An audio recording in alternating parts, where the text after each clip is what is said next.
Loose translucent powder does so much for wedding day makeup. It does a lot of jobs. It does highlighting, it does lockdown, it does waterproofing, it prevents creasing, and it can actually be a really good base for eyeshadows too. So here's all the ways that I use it in bridal makeup. So typically I start off by really loading up under the eyes and leaving it really chunky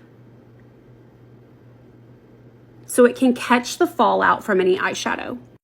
And with almost every bride, I end up educating a little bit on the need for the under eye brightness and the powder, where in an everyday situation, you might not want to put powder under your eyes. It's really necessary for photography purposes and for the durability that's required for a wedding when you're going all day, all night, and you're right in front of people and you're right in front of cameras.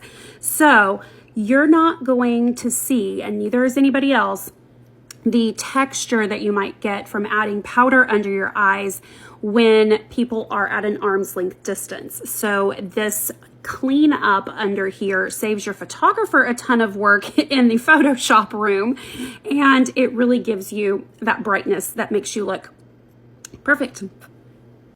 I always go in and ask the bride where she might get sweaty or oily, and often that's the T-zone or the nostril area or the forehead, and we'll add a little bit of extra powder there. But you really want to do this with a face-shaped brush. Do you see the taper at the top? Not a flat brush, and not one that's too bushy and can't fit right underneath the eyes.